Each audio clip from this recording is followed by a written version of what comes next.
नमस्कार, मैं पायल और आप देख रहे हैं DNN India. Rajasthan medical college teacher association Ajmer से जुड़े डॉक्टर्स सोमवार से पेन डाउन हड़ताल पर उतर चुके हैं। डॉक्टर्स ने आज 2 घंटे का कार्य बहिष्कार कर धरना देते हुए विरोध किया।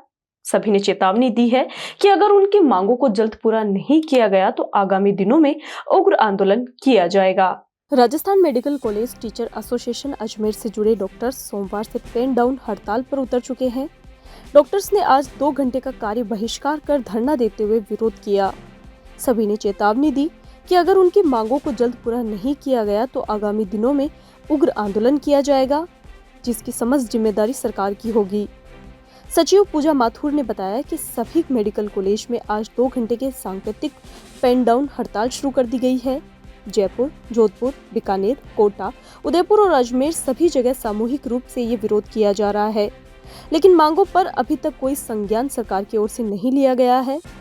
माथुर ने कहा कि जो भर्ती की प्रक्रिया है वह न्याय संगत तरीके से 1962 रूल्स के अनुसार आरपीएससी के द्वारा होनी चाहिए। आरपीएससी के द्वारा 2 बार वैकेंसी निकाली जा चुकी है। 2021 में 337 वैकेंसी निकाली थी। 2024 में 352 मेडिकल एजुकेशन की वैकेंसी निकाली थी। इन दोनों भर्तियों की रिटन परीक्षा हो चुकी है, लेकिन रिजल्ट आज तक नहीं आया है। अगर सामान्य और न्याय संगत तरीके से सरकार भर्ती समयबद्ध तरीके से पूरी करती है तो कोई भी कमी मेडिकल टीचर्स और कॉलेज में नहीं होगी। सरकार सीधे तरीके से भर्ती नहीं करवाकर बैकडोर एंट्री करवाना चाह रही है। माथुर ने कहा कि अभी तक कोई सरकार से वार्ता नहीं हो पाई है। एक चिकित्सक शिक्षक शिक्षा और चिकित्सा का भी काम करता है। उसको इस तरीके से सड़कों पर आकर धरने देकर अपनी आवाज सरकार तक पहुंचाने का काम करना पड़ रहा है।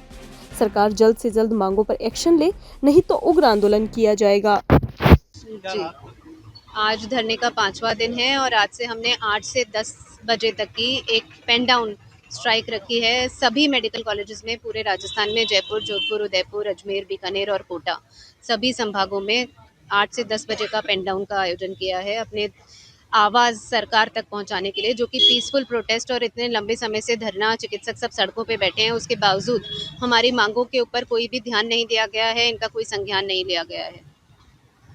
आज धरने पे बैठे हैं, आज कितने लोग बैठे हैं? आज धरने पर वही जिन जिन का डे ऑफ है या जो सीएल लेकर बैठे हैं वो 9 लोग, आज 8 से 9 लोग आज धरने पर बैठे हैं और बाकी सभी लोग सुबह गेट मीटिंग के आयोजन में यहाँ सम्मिलित हुए थे 8 से 10 बजे तक अपना पेन डाउन कर रखे। मरीजों के लिए क्या व्यवस्था कर रखी है आप लोगों ने? मरीजों का काम पूरी तरह से सुचारू रूप से चल रहा है क्योंकि बाकी सभी हमारे साथी अपना चाहे चिकित्सकीय कार्य हो या शिक्षण कार्य हो या रिसर्च का कार्य हो या लेबोरेटरीज का कार्य हो, सभी लोग सुचारू रूप से अपने कार्यस्थल पर कार्य कर रहे हैं। मरीजों को और हमारे स्टूडेंट्स को हम किसी भी प्रकार की कोई भी तकलीफ नहीं पहुंचाना चाहते, ये हमारा ध्येय नहीं है। बहुत से मरीज धरना स्थल पर भी आ रहे हैं आपको? वो हमारे कॉज पूछने के लिए आ रहे हैं कि क्योंकि उनको भी कंसर्न है कि ये जो हमारे डॉक्टर हैं जिनको हम इतना रिगार्ड देते हैं वो क्यों आज यहाँ धरना प्रदर्शन कर रहे हैं, क्या कारण है, तो वो कारण जानने उत्सुकता पूर्वक यहाँ पर कुल हमारी प्रमुख मांग है कि जो भी मेडिकल कॉलेज में चिकित्सक शिक्षक के पद पर नियुक्त होते हैं वो नियुक्तियाँ पूर्णतया राजस्थान मेडिकल कॉलेज के जो कॉलेजिएट ब्रांच के अधिनियम 1962 हैं उनके अनुसार आरपीएससी से होनी चाहिए और ये वैकेंसी समय समय पर सरकार खुद आरपीएससी के द्वारा एडवर्टाइज करती रहती है। 2021 में 337 वैकेंसी सरकार ने अनाउंस करी थी, जिसका कि रिटन एग्जाम हो गया, उनका रिजल्ट आ गया, लेकिन आज दिन तक उनकी इंटरव्यू की प्रक्रिया पूर्ण नहीं हो पाई है। उसके बाद दोबारा 2024 में 357 वैकेंसी सरकार ने आरपीएससी के माध्यम से एडवर्टाइज करी थी विभिन्न ब्रांचेस में मेडिकल कॉलेज के टीचर्स के लिए। उनकी भी रिटन एग्जाम हो चुकी है, परंतु रिजल्ट आज दिनांक तक नहीं आया है। तो अगर ये कुल मिलाकर 690 जो पोस्ट सरकार वैकेंसीज प्रस्तावित कर चुकी है, एडवर्टाइज कर चुकी है, जिनके लिए एग्जाम ले चुकी है, वो नियुक्तियां सरकार क्यों समय पर नहीं कर पा रही है और उनको दरकिनार करके क्यों बैकडोर से लेटरल एंट्री से लोगों को यहाँ पे नियुक्ति देना चाहती है, ये इसका सवाल का जवाब आपको सरकार से पूछना चाहिए। भाजपा पृथ्वीराज मंडल अजमेर की ओर से राजस्थान की विधानसभा अध्यक्ष वासुदेव देवनानी तथा मातृशक्ति का अपमान करने के आरोप में राजस्थान कांग्रेस के प्रदेश अध्यक्ष गोविंद सिंह डोटासरा का पुतला राम सेतु ब्रिज पर फांसीनुमा लटकाकर विरोध प्रदर्शन किया गया। भाजपा पृथ्वीराज मंडल अजमेर की ओर से राजस्थान के विधानसभा अध्यक्ष वासुदेव देवनानी तथा मातृशक्ति का अपमान करने के आरोप में राजस्थान कांग्रेस के प्रदेश अध्यक्ष गोविंद सिंह डोटासरा का पुतला राम सेतु ब्रिज पर फांसीनुमा लटकाकर विरोध प्रदर्शन किया गया।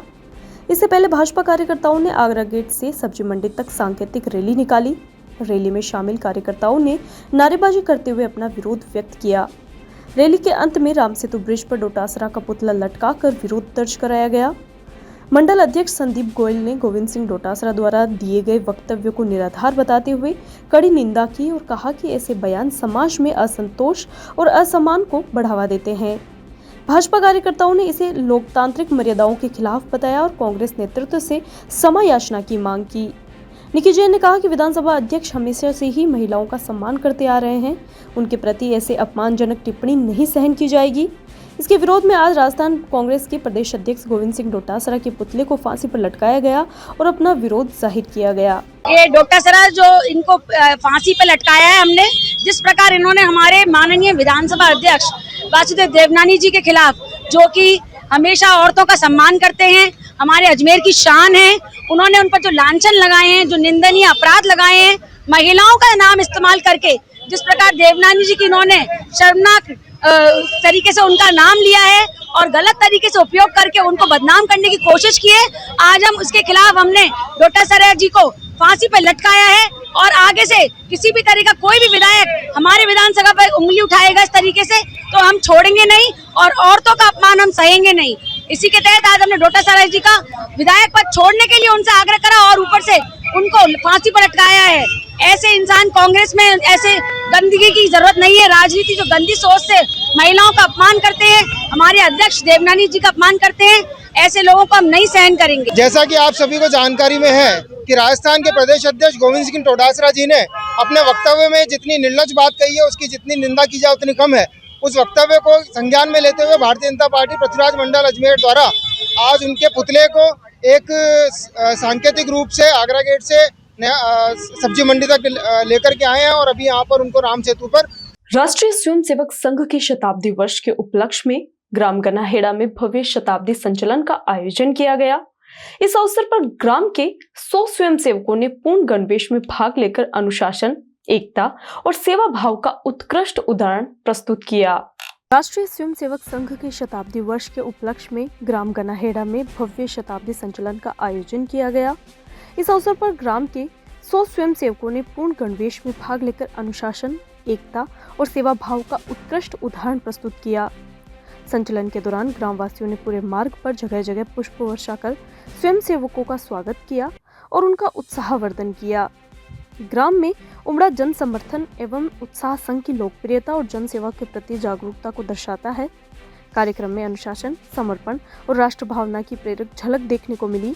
ग्रामवासियों ने स्वयं सेवकों के इस अनुशासित प्रदर्शन की सराहना करते हुए कहा कि ऐसे आयोजन समाज में सद्भाव और सेवा की भावनाओं को मजबूत करते हैं। राष्ट्रीय स्वयंसेवक संघ की स्थापना के 100 वर्ष पूर्ण हो रहे हैं और इसी उपलक्ष्य में पूरे विश्व भर में संघ शताब्दी संचलन का आयोजन किया जा रहा है और आज हमारे ग्राम गनाहेड़ा में संघ शताब्दी संचलन का आयोजन किया गया, जिसमें हमारे ग्रामीण स्वयंसेवकों ने, हमारे गांव के सभी स्वयंसेवकों ने बड़े हर्षोल्लास से भाग लिया और संचलन में हिस्सा लिया। समस्त समाज और राष्ट्र की एकता के लिए हमारा संगठन काम करता है और इसी प्रकार कदम से कदम मिलाकर राष्ट्र की एकता और अखंडता के लिए काम करते रहेंगे। क्या संदेश दिया है? संदेश यही है कि हमारे देश की और राष्ट्र ये प्रथम होना चाहिए, हमारे सभी काम बाद में, राष्ट्र प्रथम, यही हमारे। यहाँ रुकते एक छोटे से ब्रेक के लिए, जल्द हाजिर होंगे खबरों के नए सफर के साथ। कैंसर बीमारी ही ऐसी है, चिंता तो होगी ना। लेकिन अब अपनी चिंता को बदलो विश्वास में, क्योंकि आदिनाथ कैंसर मेडिसिटी में है रेडियोथेरेपी, कीमोथेरेपी और कैंसर सर्जरी के उपचार के साथ आधुनिक सुविधाएं भी। विजिट करें आदिनाथ कैंसर मेडिसिटी एट चाची आवास अजमेर।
पुराने रंग कृष्ण मंदिर में कल रविवार को भव्य भजन संध्या का आयोजन रखा गया, जिसमें श्रद्धालु भक्तों ने भाग लेकर भक्ति का रसपान किया। पुष्कर के पुराने रंग कृष्ण जी मंदिर में कल रविवार को भव्य भजन संध्या का आयोजन रखा गया, जिसमें श्रद्धालु भक्तों ने भाग लेकर भक्ति का रसपान किया। मंदिर समिति द्वारा जानकारी देते हुए सत्यनारायण मिश्रा ने बताया कि आज सोमवार को कृष्ण जन्मोत्सव बड़े उत्साह और श्रद्धा के साथ मनाया जाएगा। मंदिर परिसर को विशेष रूप से सजाया गया है और जन्मोत्सव के अवसर पर धार्मिक अनुष्ठान, पूजा पाठ तथा भजन की प्रस्तुतियां दी जाएगी। ग्रामवासियों और भक्तजनों से अधिक संख्या में शामिल होकर कार्यक्रम को सफल बनाने की सत्यनारायण मिश्रा ने अपील की। ये रामानुज संप्रदाय का मंदिर है जो साउथ से बिलोंग करती है। साउथ की ये है तिरुपति बालाजी का जो पूजा पद्धति है वो हमारे मंदिर की पद्धति है। और आज पूरे साउथ में रोहिणी नक्षत्र रात्रि को है और भगवान कृष्ण का जन्म रात्रि को हुआ था 12 बजे। तो हम आज ही मना रहे हैं और आज भगवान कृष्ण के जन्मदिन के बाद में सुबह हम फिर भगवान का लाड-कोड करेंगे, उन्हें प्यार करेंगे। उसके पश्चात शाम को सायंकाल दही लीला का कार्यक्रम होगा और मल्लखंभ पे हमारे ग्वाले जो बने हुए हैं भगवान के वो मल्लखंभ पे चढ़ेंगे और दही लीला का भी आयोजन किया जाएगा 5:30। राष्ट्रीय स्वयंसेवक संघ के शताब्दी वर्ष में प्रवेश के उपलक्ष्य में नसीराबाद नगर में 2 ऐतिहासिक विराट पथ संचलन केशव और माधव का भव्य आयोजन किया गया। नगर की 7 बस्तियों से गुजरते हुए हजारों स्वयंसेवक हम कदम होकर एक साथ चले और संघ के प्रति अपनी निष्ठा और संगठन शक्ति का परिचय दिया। राष्ट्रीय स्वयंसेवक संघ के शताब्दी वर्ष में प्रवेश के उपलक्ष्य में नसीराबाद नगर में 2 ऐतिहासिक विराट पथ संचलन केशव और माधव का भव्य आयोजन किया गया। नगर के 7 बस्तियों से गुजरते हुए हजारों स्वयंसेवक हम कदम होकर एक साथ चले और संघ के प्रति अपनी निष्ठा और संगठन शक्ति का परिचय दिया। केशव पथ संचलन दोपहर 4 बजे पूज्य संत श्री ज्ञान सागर जी महाराज के समाधि स्थल से प्रारंभ हुआ, जो नगर के प्रमुख मार्गों Gandhi Chowk, Kali Mai road, station road, Ambedkar circle और मुख्य बाजार से होता हुआ हनुमान चौक पहुंचा। वहीं माधव पथ संचलन भी LIC मैदान से शुरू होकर सिंधी बाजार, सायरोली बाजार, शनि मंदिर, मोची बाजार होते हुए हनुमान चौक पर पहुंचा। दोनों संचलन करीब 4:35 पर हनुमान चौक पर एक साथ पहुंचे और महासंगम का अद्भुत दृश्य प्रस्तुत किया। इसके बाद स्वयंसेवकों ने 6 लाइन में व्यवस्थित होकर मुख्य बाजार, गांधी चौक होते हुए पुनः समाधि स्थल पर पहुंचकर कार्यक्रम का समापन किया। उपखंड अधिकारी देवीलाल यादव, पुलिस उपाधीक्षक जनरल सिंह तथा छावनी परिषद के मुख्य अधिशासी अधिकारी डॉक्टर नीतीश गुप्ता ने संचलन का अवलोकन किया। पूरे मार्ग पर नसीराबाद पुलिस की माकूल व्यवस्थाएं रही।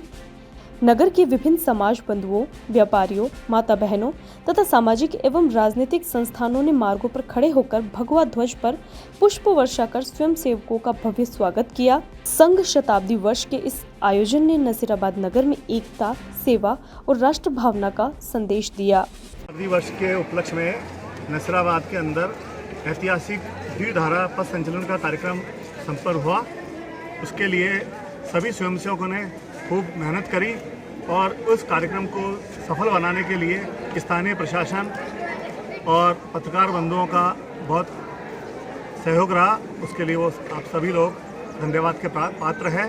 और आने वाले वर्ष में आप देखेंगे संघ का जो 100वां वर्ष 2 अक्टूबर दशहरे के दिन पूर्ण होने वाला है और उस उपलक्ष्य में पूरे वर्ष भर ऐसे कार्यक्रमों की रचना चलेगी कि जिससे पंच परिवर्तन से समाज परिवर्तन और संघ और समाज एक रथ। खबरों के सफर में अभी सिर्फ इतना ही, फिर हाजिर होंगे खबरों के नए सफर के साथ। तब तक के लिए दीजिए इजाजत। नमस्कार।